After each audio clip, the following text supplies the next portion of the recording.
guys. Thanks so much for coming back. Pleasure.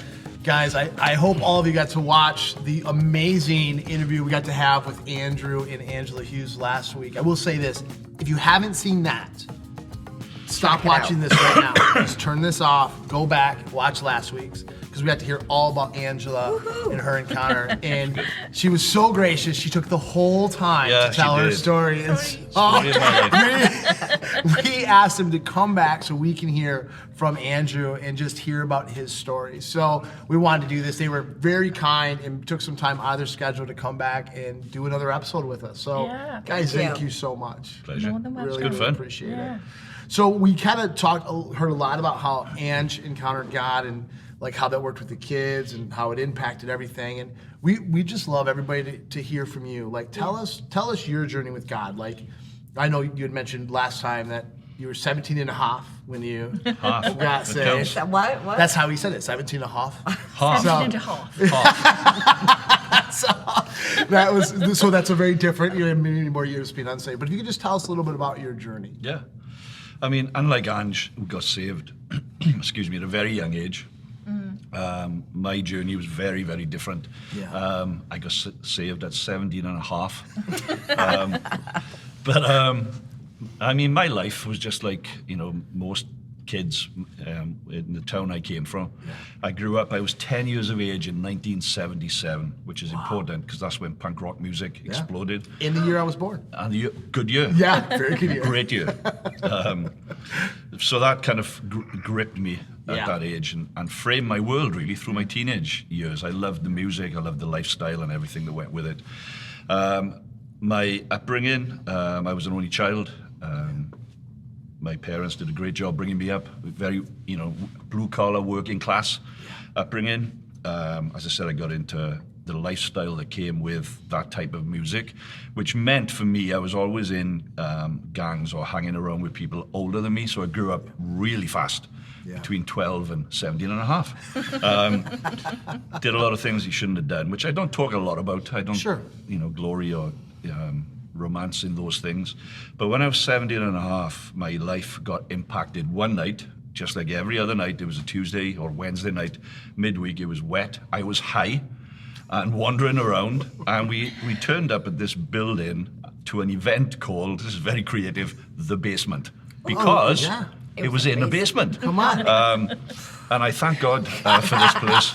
It was I take people by there whenever I go home. I make my kids go through the motions every time we go back to Wales. This is where I grew up. This is where I got saved. This is where I got baptized in water. This is where I got baptized in the Holy Spirit. Because, it's the journey. But that little building, it's a scruffy little place. But literally, I don't know how long it went for, but for over a period of years, literally hundreds of teenagers had an encounter with God through this place. Amazing.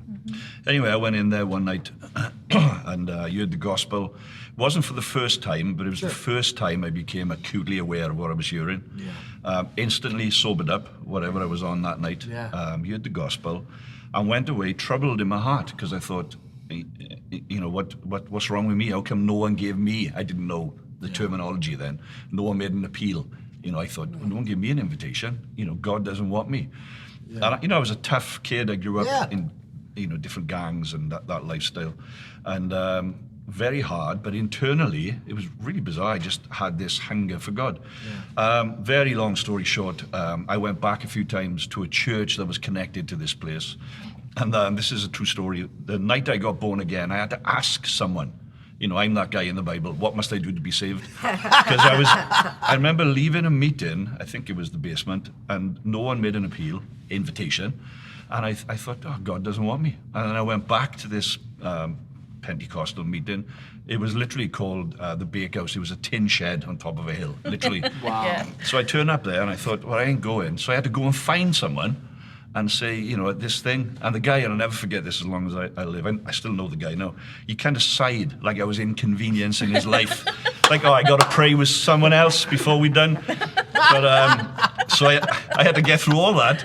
But he prayed with me, and as soon as I prayed the prayer of faith, Come on. can't tell you to this day what I prayed, but I followed this guy in the prayer that he begrudgingly led me in, but it worked, and I got born again. And from that day to this, I've never backslidden. So amazing. I got so touched and became so overwhelmed with the love of God, the Father heart of God, the fact the gospel's good news. Yeah. It just radically impacted my life, because although from like 12 on, I wasn't interested in God. I didn't go to church, I don't think, during my teenage years.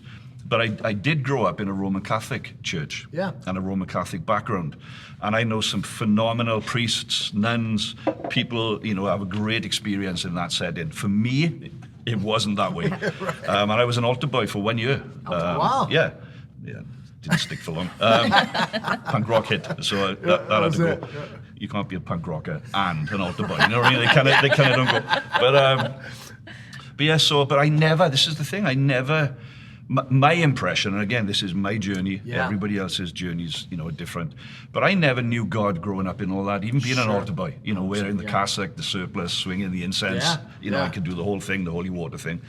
But to me, it was always like a religious thing. God was religious. Yeah, my priest was not a nice man. Yeah. In fact, he beat my friend once with a stick for running, who wasn't a Catholic, for running through his garden. You must have been a pastor. Yeah, he was. The rod and the staff. He reminds me of you, sometimes, actually. But no, all that to say, my impression of God was like the smell that I'd smell after Mass. When you come out of, what do they call the back part? I can't remember, the vestry. When you come out at the end of Mass, when everybody'd gone, there'd be this it's like a hush in the room. And you'd smell the incense, because you'd be swinging this stuff. And that stillness and that smell, to me, was, for some reason, well, this is what holiness is. Yeah. And it was never fun. It was never enjoyable. As I said, the father figure, as it were, in church world that I had in my life was beating my friend with a stick. And so I never had God was never happy. He wasn't in a good mood. Yeah.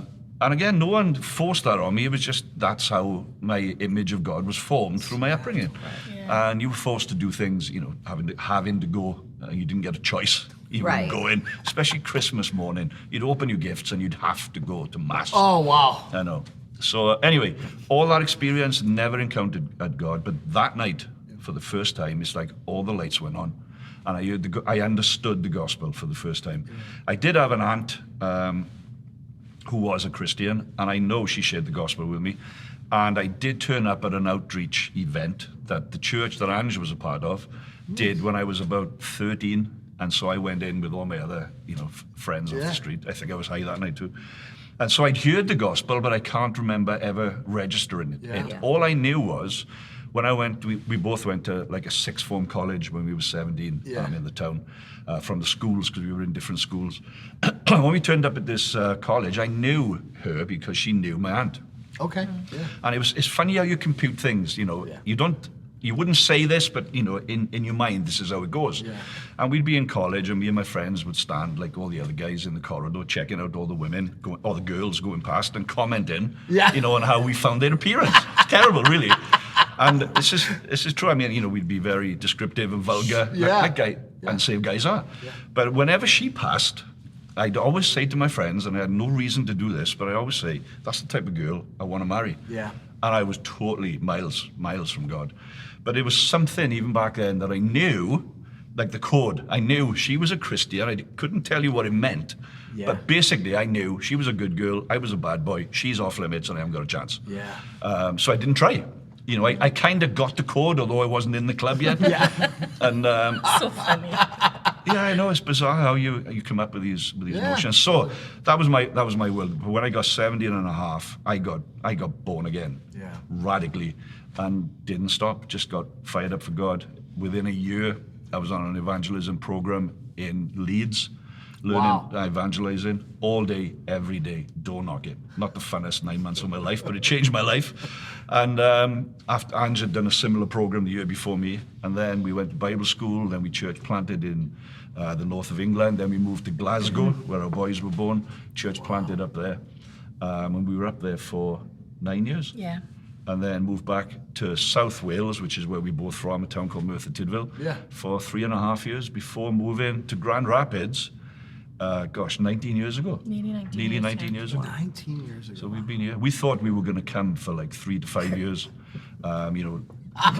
work with the church, get the church healthy, and then go to New York or LA. That's what we thought. Oh. Because we like cities. And Wait, You didn't think this is it? No, but that's why we sent you.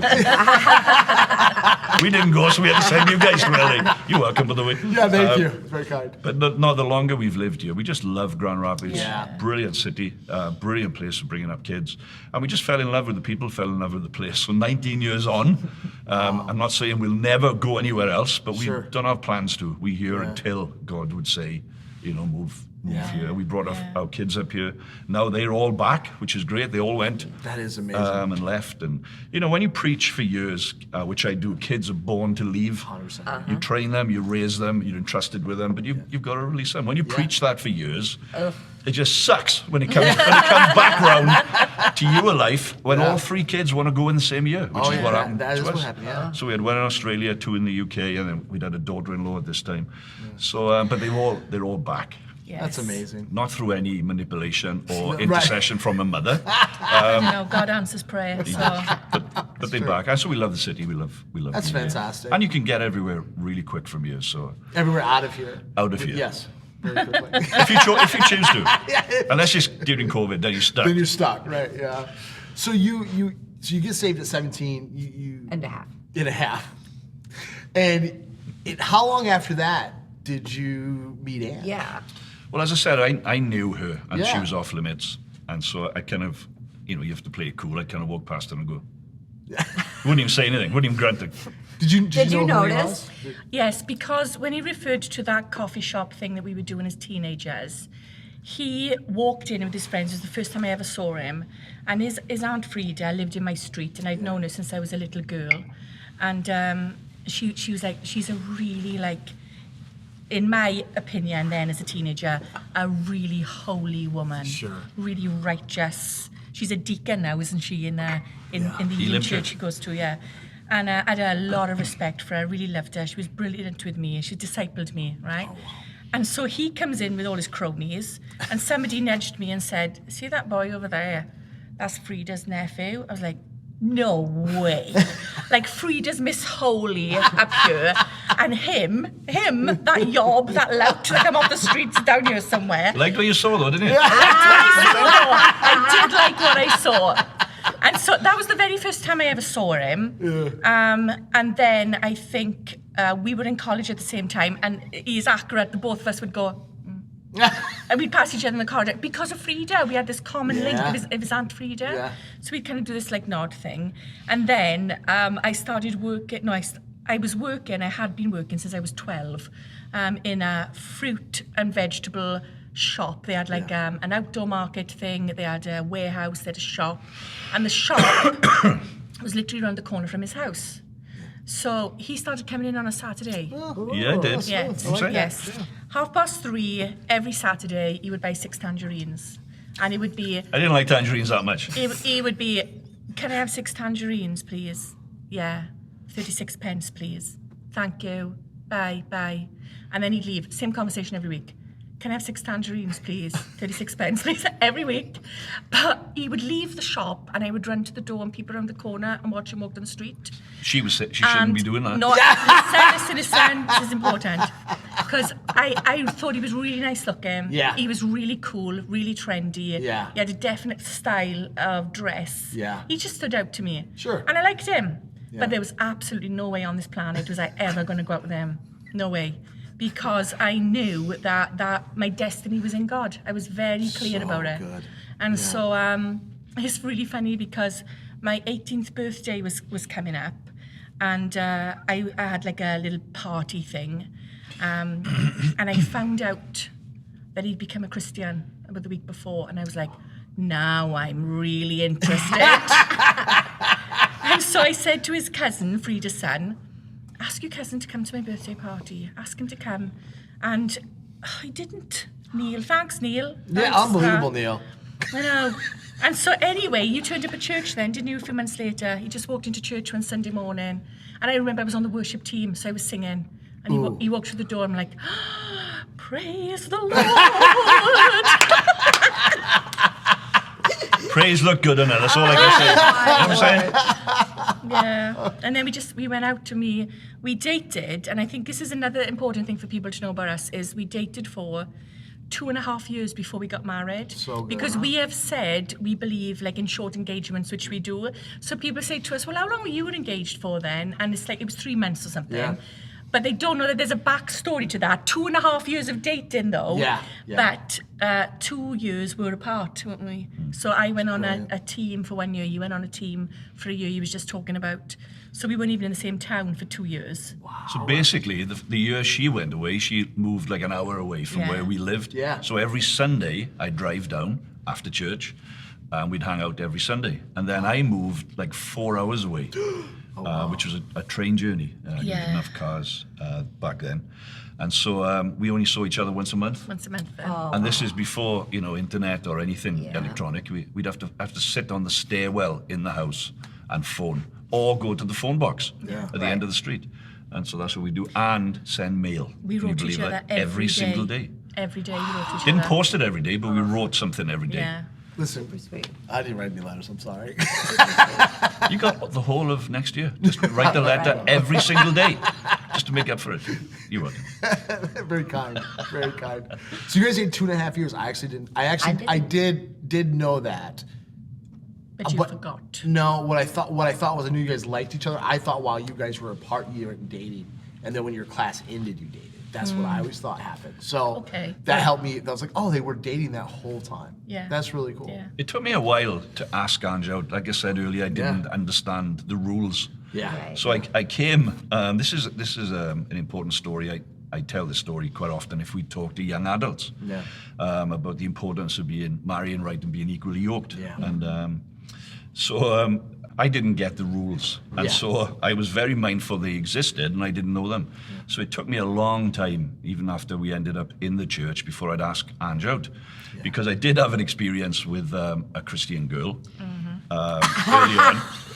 And again, I didn't know. All I knew was there's certain things that I used to do you don't do now. Yeah. And yeah. then I reluctantly went out with this girl, and I thought, there's no difference here. I knew I could do whatever I wanted to do, like was the pattern, in my previous life. Yeah. I thought, and I remember, again, I didn't have language like I've got to put around this now. I thought, this isn't right. There's got to be something different. And so then, that didn't go anywhere. And then I thought, so when I came on the scene with her, I was afraid to ask her out because I thought, what's the rule? Can you Right. kiss? Yeah. On your first date? No. No, don't. But I did. And it was good.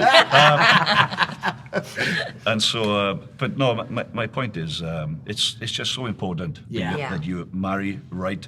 And so it took me a long time, as I said, to ask her out. But then when I did, we just became best friends. Yeah. And this was helpful for us. It was, as I said earlier, back in the day before cell phones. Yeah. And we didn't have a car between us. So we were just literally, she lived probably a mile from my house. So I'd go knock on a door twice a week. We'd go out and we'd go for a date. But because we didn't have anything to do, and it was a very small town, unless you went and hung out in a pub, and Britain does have pub culture, there wasn't much to do. The cinema, had one movie a month, and it was so dismal, It'd have to be a bad day to even go to watch a movie. Sure. And so what we did was we just walked and talked. And so Yeah. our relationship was just around, I'd pick her up, we'd go for a walk, we'd talk. But I thank God now, because we just put hours and hours and hours of conversation into the early days of our marriage. And even to this day, what's that, 30, it's a long time ago, 33 years we've been married. That was 35 years ago. Yeah. And even to this day, we text each other every day. We're best friends, first and foremost. good. Yeah. So when you go through different seasons of life, like kids leaving, our world didn't fall apart because we're best friends. Yeah. And I thank God way back then for the early days and the beginnings of meeting and sharing and talking about dreams and call, because we had to talk. Yeah. There was no Yeah. distraction. And so I think it's really important who you marry, that you marry well. This is a dated example, but I can't think of a better one. When we were teenagers, there was a Welsh guy that ran to be Prime Minister, the President. And he didn't get in, but he almost got in. And he was a Welsh man, and he had red hair. That's where they reckon he didn't get in. But he was passionate about politics, and him and his wife I don't know what they're doing right now as we speak, but for years they were in European politics, so they stayed in politics, both of them. And I think she went further than them in European politics in her career. But I'll never forget an interview with her, and she said, I knew as a young, and she was a Labour Party, zealot. I knew as a young Labour zealot, I could only marry someone who had the same political views as me.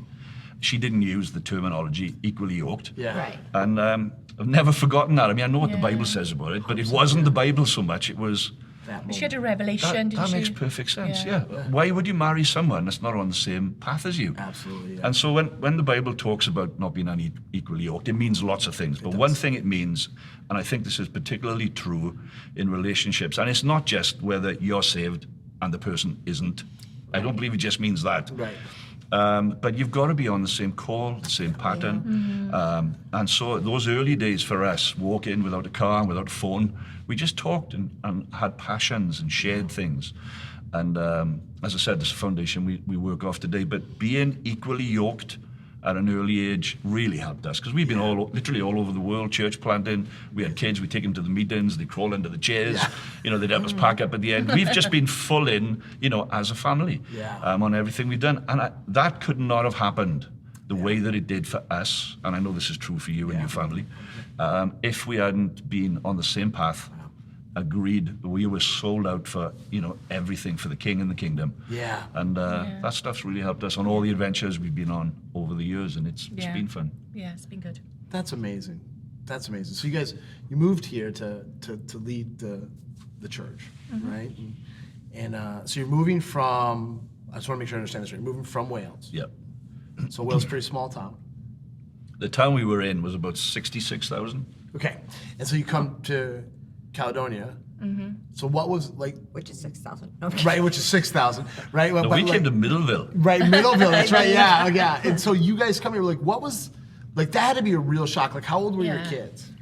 Kian was 9, Jay was 5, Kez was 2. Wow. Yeah, and I think it was tough on the kids, I think. I'm sure, yeah. I think we put them into like a completely different type of school system, which Kian would have felt being 9, he was the oldest. And the very first week he went to school, the teacher said, we're making robots out of a coffee can. I was like, what's a coffee can? And she said, well, she tried to help me out. And she said, well, go to Radio Shack. Is that what it was called? Radio Shack? Yeah. I said, what's a Radio Shack? I was just so clueless. We just really struggled. Yeah. And then Jay, bless him, was in kindergarten, and he would try to make friends by telling knock knock jokes. No, knock knock, who's there? With a Welsh accent. Yeah, and the kids couldn't understand a word he said. So he'd walk up to them and he'd say knock knock, and they'd just kind of look him up and down and walk away.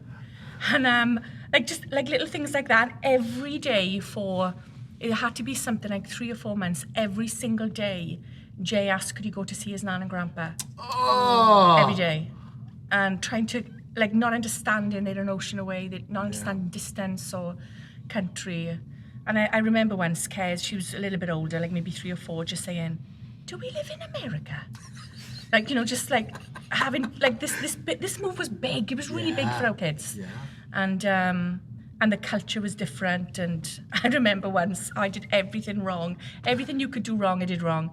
And I remember once going into the Shell, no, it's not the Shell, the Speedway? Yeah. Yep. That's the gas station, right? Yes. Going in there and to get a cup of coffee to go. Yeah. And I'd never done it before, right? But I'd seen people turn up with these coffee cups to go. So I thought, I'm going to get one. So I went in and I said to the girl, I'm not proud, and I'll ask for help if I need help. Yeah. So I said to the girl, I want to get a cup of coffee, and I've never done it before. What you do? She says, just go to that machine at the back there, get a cup. And I get this cup, and I go to the back, and instead of putting it into the coffee, I put it into the coffee beans. So I hit the lever, and all these coffee beans come out, go all over the floor. I mean, a ton of them, loads of them. So I go back to the girl, right, and my eyes are filling up. And I said to her, I'm really sorry, I don't know what I just did, but I've tipped coffee. And she was lovely. I go, don't worry about it, no, it's okay. And I just left, and I sat in my car, and I cried and cried and cried. Because I had done that wrong. I had put mail in the wrong slot in the mailbox. I tried to get photos developed in Maya. I put them in the trash can instead of dropping them off in the thing you drop them off in. I mean, it was just my kids, like poor Jay. Jay goes to school, and for Valentine's Day, and the teacher said to us, "Can he come in with a shoebox?" I thought they must be building robots or something. I send him into school with a shoebox. He comes home with it full of like candy and cards. And I said, "What's this?" He said, "Well, everybody in the class gives gifts to everybody in the class on Valentine's Day." I'm like, "They do?" But nobody got anything off Jay because I didn't know. And then at Christmas, my kids give a Christmas card to every single person in their class because that's what they do in the UK. Yeah. So, That's Valentine's Day. Figured it out after a few years. Yeah, so it took us, I remember going through a 12-month cycle and thinking, right, I've done everything wrong once, for every season, every holiday, everything. Maybe next year I'll be okay. And I still wasn't okay. I still got it wrong loads of times. And like lots of like little cultural like misfires. Yeah. Everything was different. Like we went to Maya when we first got here. That's a supermarket for those of you that don't know this area. And literally, we were 4 hours in Maya and went home with like a tin of beans. Because we wandered around thinking, what's that? What's that? Yeah. We'd never seen the labels before. We didn't know the layout. Yeah. So every single thing took time. Now, we came to a community of people that spoke the same language. Yeah. So we had it really easy. I feel for people that come, across the world. One, can't speak the language. Two, turn up, don't know anyone. Yeah. Trying to even opening a bank account. Everything's totally different. Yeah. Trying to insure your car. And so I think I was about 13, 14 months for me. And then one day I woke up and I thought, right, I got it. I finally get all the nuances of living in this country. Yeah. But it was fun. And again, we were in a community of people. Yeah. So we were okay. But it took time. Yeah. Yeah, I would imagine Americans are very different than you know, from the, we're just very different people. And I got to spend 2 weeks in the UK. Not the same, I know.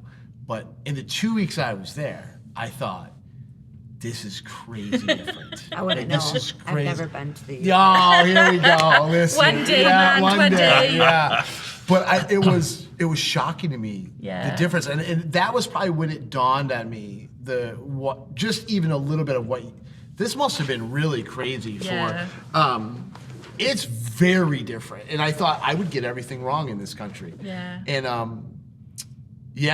it's unique. It's unique and such a change. So I can imagine that was a little difficult. Yeah. There's things you take for granted as well. Like I remember moving house and I didn't know that trash over here is private. Because in the UK, it's when you pay your property taxes, that's part of what happens. Yeah. So my trash is piling up at the end of the drive. Nobody's coming to pick it up. I'm like, where's the trash, man? Oh, no. Like, what day do they come and pick it up? And I think it's just getting bigger and bigger. More like black bags are going down the drive. Oh, no. My neighbours must have thought I was crazy. That's hilarious. And I can't even remember how I found out, but I think I said to somebody, well, what day does the trash come? They said, well, whatever service, you pick, they tell you what day they come. And we couldn't what are you talking about? We couldn't watch the neighbours because, we lived in a lovely house. Yeah. You guys, I don't know if you know the area. I've seen it, We were on 10 acres in a woods, living in a log cabin, which sounds rustic, it wasn't. This was a really nice log cabin. Yeah. It's lovely. And so, we turned up there for 6 months, which was interesting. But everything's different. Everything's totally different. I used to feel for the kids because we went through the school thing. We didn't know about all the different events in a year, till we got through it all. Right. But I used to go out in the garden. I used to throw a rugby ball to my kids. Yeah. Or we kick a soccer ball around. And of course, they have parents teaching them how to throw a basketball, how to throw a football, how to throw a baseball. I haven't got a clue. And so I couldn't even help my kids through school. Oh, this is how you arc a ball. I still can't do it. Yeah. That's how much I know about. Yeah, that's good. So things like that. But we did all right. We always found people that would help out. But it's the little things you just don't think about. I never thought of that. Really big deals. Yeah. Those are big differences. They're big differences. So the other thing that's a big difference is the food, right? Yeah. What's food-wise best part of America compared to the UK? I think the funny thing is, if you'd asked me this a year after moving, I would have passionately told you all the stuff I missed. Yeah. But your taste buds change over the years. And so now normal is the food that we Sure, eat here. yeah. But the things we did like, again, this is kind of wore off over the years. Apart from curry. The curry, I know, is an Indian dish. The most popular dish in Britain. It is actually. It is. The number one meal in the UK was chicken tikka masala several years ago. Yeah. So I really missed good Indian food. Yeah. We found a few things like crisps or chips that you call them. Yeah. Our bacon, British bacon. is But good. we found a butcher in Boston that'll send us the Yeah. cut that we have in the UK. So You just order little bacon. things. But again, our norm now is here. Yeah. And so I miss the food here when I go there. That makes sense. Yeah, But so- the best food here, though, is steak for sure. Oh, isn't steak it? is, yeah. Oh, yeah. And then Well, I lamb. had what you guys call steak in the UK. It's Yeah. not great. But lamb, we got the Welsh have the best lamb on the planet. Yeah, I've never period. had. Yeah, no. But Americans don't like lamb. Oh, sure, yeah. It does not go down well here. You like It's Not lovely. Little Bo Peep. So good. That's awesome. So you guys move here. You obviously have to transition. You got to learn a lot of. It's just a whole new culture. Well, go ahead. Where have you lived the most now? The UK or here? Well, the UK. Yeah, well, we came here when we were 35. And we lived here 19 years. Okay. But we moved around within the UK. Gotcha, So the okay. longest we've ever lived anywhere in one city is now here. Wow. Isn't it? Wow. That's crazy. Yeah, is now here. And the last house, because we've just moved house. Yes. The last house that we lived in was the longest we've ever lived at one address. Wow. Because I remember by the time Kian was maybe 5, I think he'd had 9 addresses. Because we seem to be very nomadic in the UK. We seem to move. And sometimes we're within the same town, an opportunity would come to maybe get a 3-bedroom house rather than a 2-bedroom house. Houses are much smaller over there, much more expensive. So our address seemed to change quite a bit. Okay. But over Interesting. here, we've settled. Yeah, That's fantastic. It's good. It's really good. Small TVs in the UK too. Oh, Yeah. Tiny. Oh, wow. Not anymore. Yeah, that we don't miss. Yeah. So you guys, you move here, you're transitioning, you're kind of learning out, and you're also in the midst of that taking on a church. Yes. And how long had the church been here when you came? Do you remember? Oh, I don't know. Funny you referred to Steve Brady Yeah. on the last podcast that we did, who's great guy, but he'd been around. I wish he was here. He could tell you. Oh my gosh, yeah. He'd tell you to the minute detail everything about it. But I think they'd merged. There was 3 churches kind of emerged out of the charismatic renewal, so they found each other. They met in Middleville. By the time we came on the scene, they were meeting in Dutton or Caledonia, where we still got the building now, where we film in today. So they'd been on a bit of a journey. So I think those 3 groups had become a church for at least 5 years, if not more. And then they ended up in the building, that we still own right now. So when we came on the scene, they just built the building, just moved in. It was very basic. But we had a place to call home for the church. Yeah. So prior to that, they'd been meeting in schools, the usual thing that you do, renting space. So yeah, we turned up when they were in the building. And so when you turn up, so you said you've been here how many years again? I'm so sorry. 19. 19 years. When you first, what did you say? Your plan was I think we'll be here 5 years, right? That's what it's going to look like. At what point do you think God spoke to you guys as a couple, and how did He speak to you as a couple about it being longer than 5 years? About what you were going to do from here. For me and Mandy, we talk about this all the time. Good question. Sometimes God speaks to Mandy first, and then one time He spoke to me first, and that's the time we talk about the most. But one time, And so I think that, and so we like to know how, as a couple, when you come, me and Mandy, when we went to California, I think we thought we'd be there forever. We didn't have a 5-year plan. We had I'm going to die here plan. Right. And so I think in life sometimes you come into something and God has something different. Yeah. And then how does that for you guys as the senior leaders here? How do you discern that? How do you talk about that? What's that process for you guys?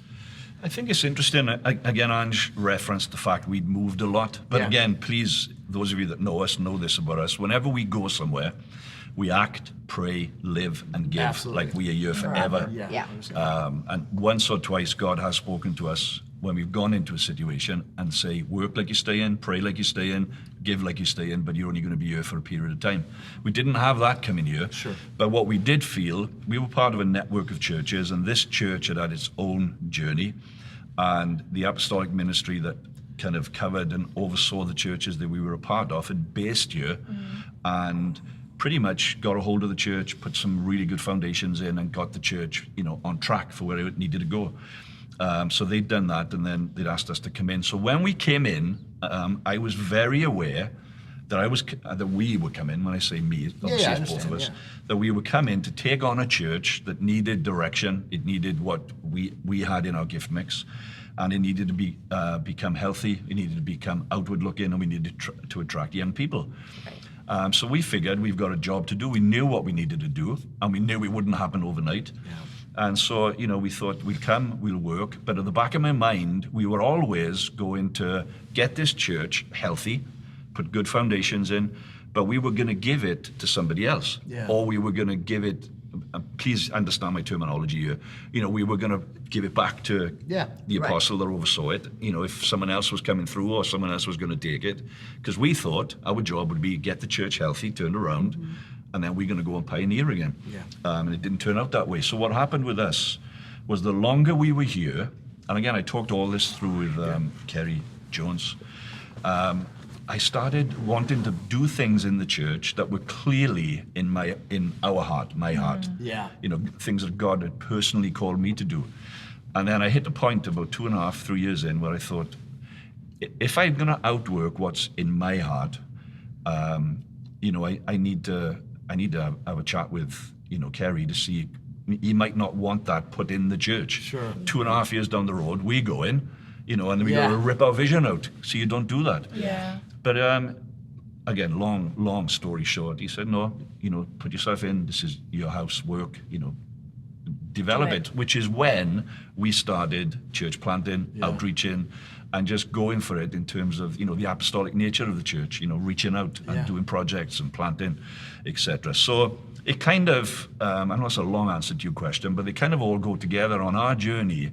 It was two things. We came to serve and do a task for another man. We were serving Kerry Jones's vision, really. Yeah, we were part of his house. So we took it seriously. We were going to do a really faithful job and, present this back healthy and then go and do the next thing. Yeah. But what happened was our call and the age we were started coming out, and it started coming out here. And when you put something of yourself, like it's the pearl dynamic. Yeah. It's something so precious to you that when you start putting that somewhere, it's your life, it's who you are. And so the more of that came out of both of us, the more intrinsically linked we became to here. Yeah. And then at one point, I can't remember the exact time, Anne should probably remember the day, the date, and what we were eating, because she does. But at some point, I thought, I can actually work out, and we can work out, our call and our vision from here. We don't need to live, in a big city, because this is a big city, and we can travel. You've got to connect to get out of the country, but you can travel from here. Yeah. And so I thought, we can do everything from here. And so we fell in love with the people, obviously, but not just the church people, just Grand Rapids, Michiganders, as they're called. Come on. And so I think there was for me anyway, there was a whole bunch of stuff going on all at the same time. Yeah. Which is the cleverness of God. And now when you look back, you can put it all together and put nice language around it. Yeah. You haven't got a clue what's going on. I get that. When you're in it, it's just, we follow in the cloud. If God moves, we move in. It's that basic, really. And so we found ourselves in the center of God's will, and it's been here for us. We can do everything we need to do from here. But I do get to go back 4 times a year to the UK, and I get to go in at least once during the rugby season. So I get to see a game. So that's important. These are important things. So you would say that you just became smitten with the mitten? Yes. Smitten with the mitten. If I was, I've just become unsmitten by that phrase. Smitten by the mitten. Come on, we're smitten with the mitten. You can't help it. Awesome. Wow. You should probably explain that for someone listening. All right, so if you don't live in Michigan, this is what Michigan looks like. And if you're from Michigan, how you describe where you live is by pointing somewhere on your hand. And so when you say you're in love with something or you're in love with Michigan, you're smitten with the mitten. Because that is the shape of Michigan. That is the shape of Michigan. But whose mitten is that, by the way? You got it back to front.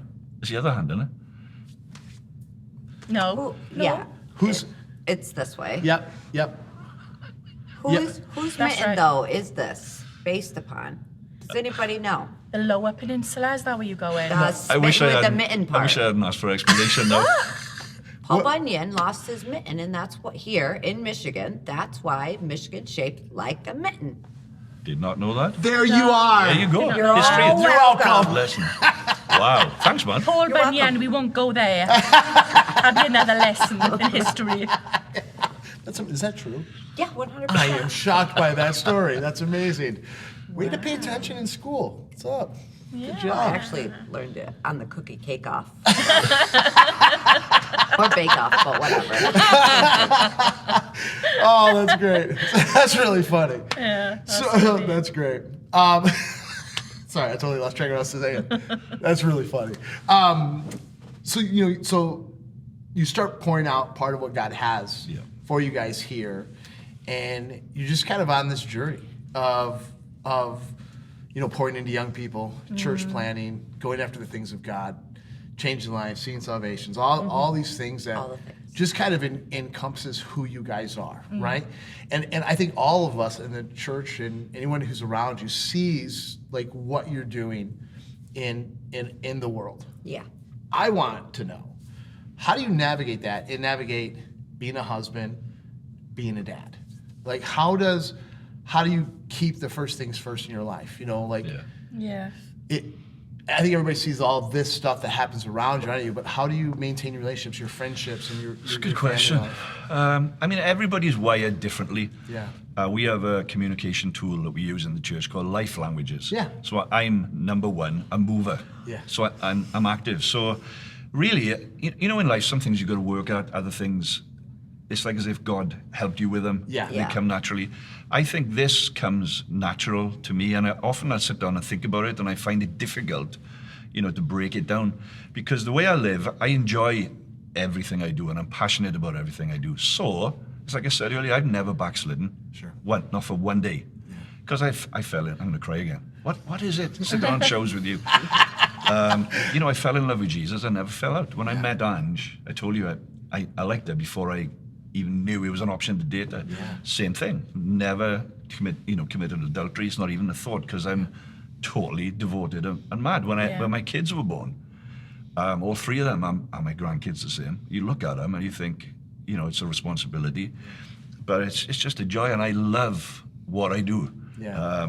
It just so happens I get paid to do this, but I did this when there was no money, no pay, for free. Yeah. While running jobs, did that for years, and so I just love what I do. I love Jesus. Yeah. I love His church, warts and all.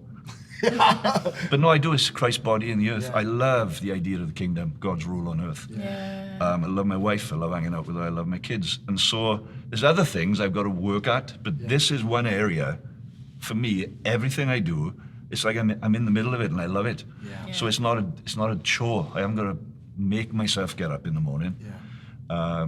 I just love the life, Yeah. that I get to live. So for me, in this area, there's a grace on it, Yeah. and so I just kind of have a flow with it. I said think- other areas, because we all have them. Oh, You've yeah. really got to work on. Yeah. But this one, there seems to be a natural grace, I'd say, for me. Yeah, Don't know about definitely. you. Sorry to interrupt you then, but I think looking back, because I think some people might be looking who've got younger children, Yeah. looking back, we did put some practical things into place, and I think we made some mistakes, I think, and then we would try and correct it. And I can remember we used to always have ministry stay in our house. Yeah. And I felt, for me personally, that was a way that I could give and sow to the church. So we'd be, cleaning before they came. We'd be cooking for them when they were there, cleaning after they left, up late, making, cheese and biscuits, and sitting with trays round the table. Sure. And I might want to go to bed. I might be tired. Right. But to me, I felt that was part of my service. But then what would happen is our kids were paying the price as well. Yeah. Because Mum and Dad now were occupied, like all over the weekend, in meetings, conference, guests in the house. Yeah. So we decided at one time, what we would try to do is every time that would happen, we would then try to just have concentrated time with our kids. So we would either say to them, we've booked a holiday, because the Wisconsin Dells saved us. It did. We were Jesus, always in the thank you. Wisconsin Dells.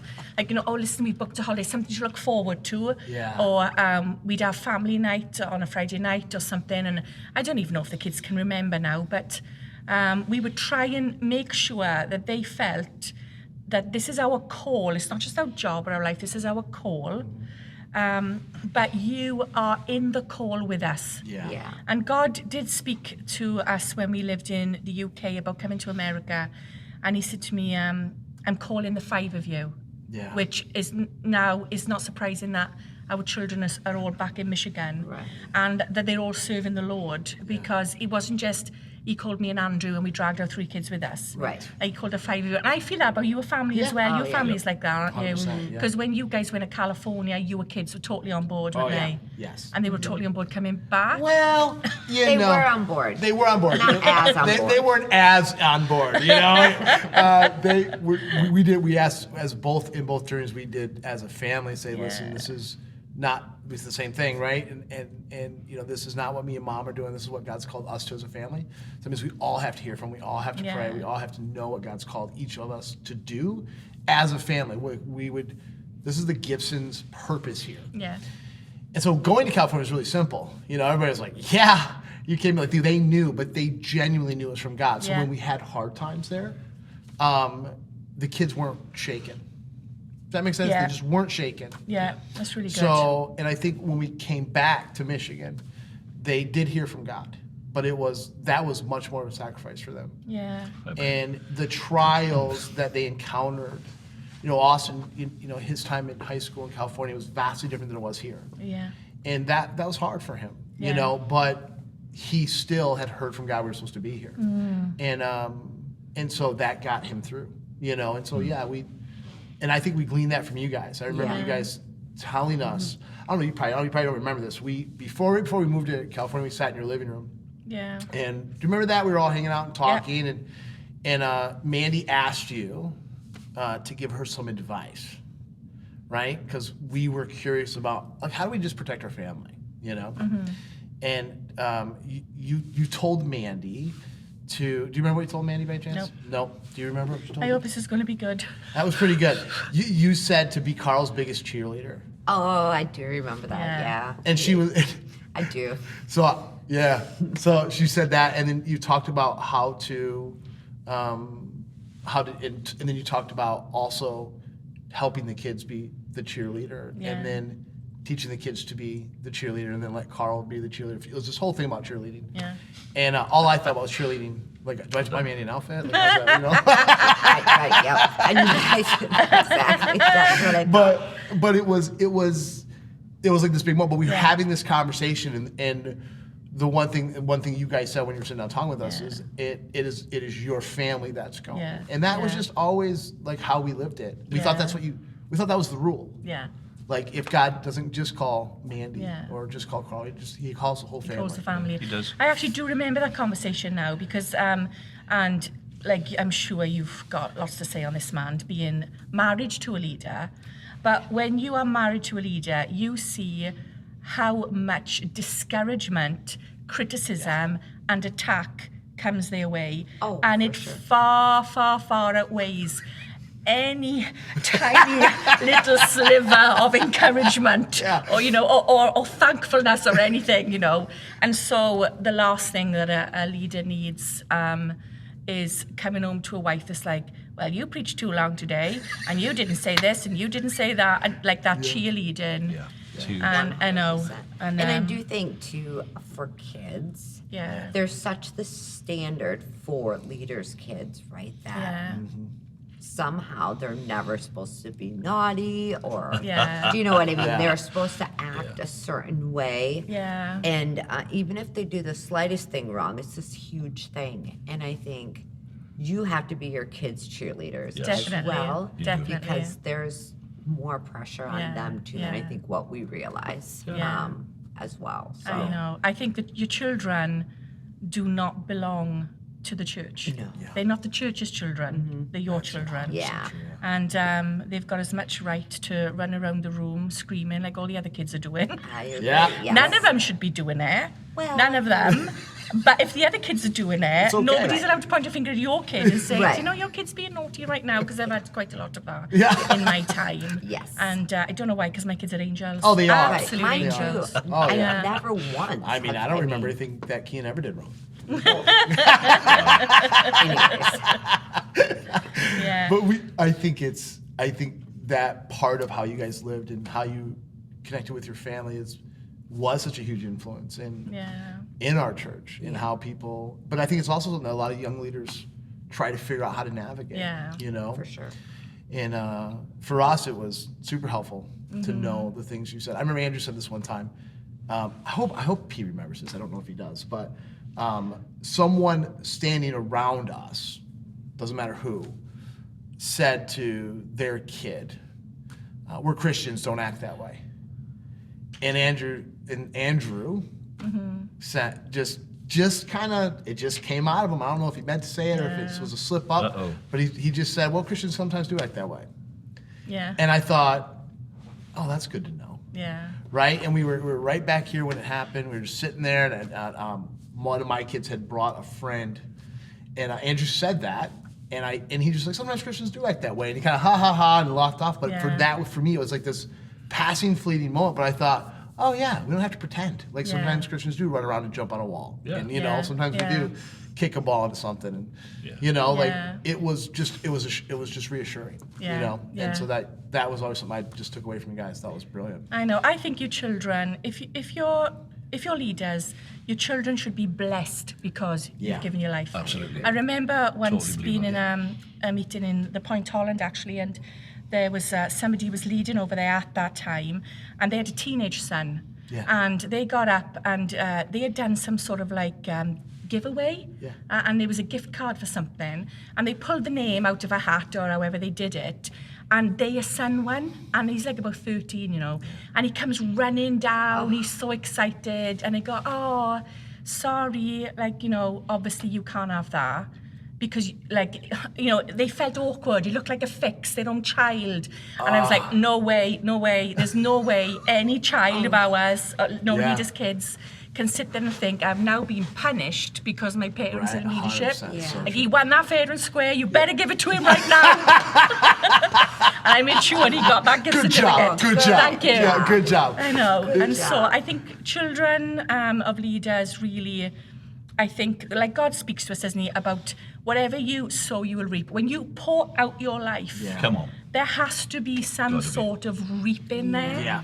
And your children should benefit that. Yeah. They should benefit it. Yeah. And so, I completely agree. I know. I Praise the completely Lord. agree.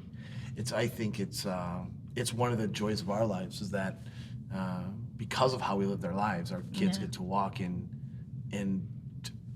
unimaginable blessing and fruit and grace and favor. I know. And I think that if that doesn't encourage you to give your life to Christ, I don't know what else could. I know. You know, The legacy. it's I so know. much. I think about our lives, and I think about, you know, where I grew up, which I talked about a little bit on the last podcast we did together. And I thought, if I did not have God in my life, there's a high chance I would still be living there, raising my kids in that culture, trying to get by, trying to keep them out of trouble, keep them out of gangs. You know, and it's just so many people my age who grew up there have passed on because of drug addiction and, you know, and it is sad. And there's no judgment there. There's no condemnation. Life is life, and some people, life is too hard, you know, and they make choices and they do different things. They're just trying to get by. But I think that could have been me.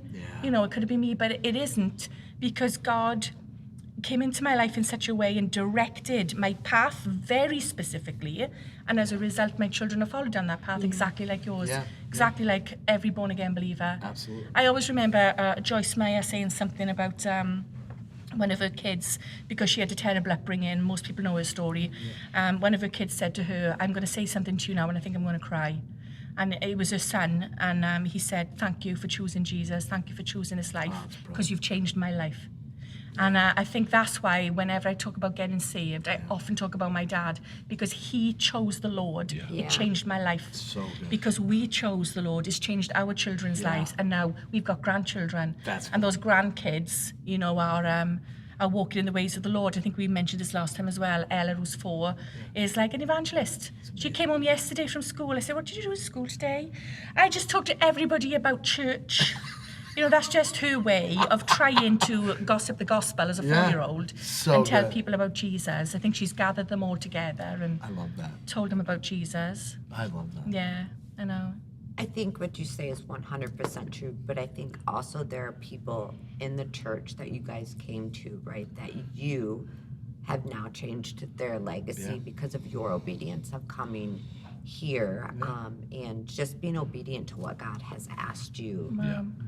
It's amazing. It's the power of decision. I didn't spend much time on this. I didn't spend any time on it. I usually beat this drum consistently because I actually do believe you should always be making appeals. Now, if you know everyone in the room, you don't. Sure. Right. But I think there's always someone there waiting to respond. Yeah. So you have to give invitations for people to get saved. Yeah. And that's what all this is to me. The Yeah. power of, that's why you've got to make appeals. The power of a decision that That's night. really good, For me, yeah. it's 17 and a half. Yeah. For Ange when she was 5. Yeah. Those 2 decisions, or her dad in her story, have affected, my kids get to grow up in this kingdom because of that decision that we made. So Our when, kids get to when grow up decision, in that kingdom because of the decision you guys made. Yeah. To be honest with you, right? that's the power of decision. Yeah. It's amazing. That's amazing. So It is amazing. always make an appeal. Yeah. That's really good. And in fact, if you're watching this broadcast right now, you've never asked Jesus to be Lord of your life, just simply pray this prayer. Say, Jesus, thank you died on the cross for me. Yeah. I repent of my sin. I give you my life. I ask you to come and take over. Amen. In Jesus' name. really Amen. good. If you prayed that prayer, and if you didn't get it right, rewind it, go again. If you prayed that prayer, you've just got born from above. Yeah. Like my decision that night, Angela's decision at 5, these guys' decision, your family tree, your whole world can change because of one decision. So congratulations, well then. Yeah. Amazing.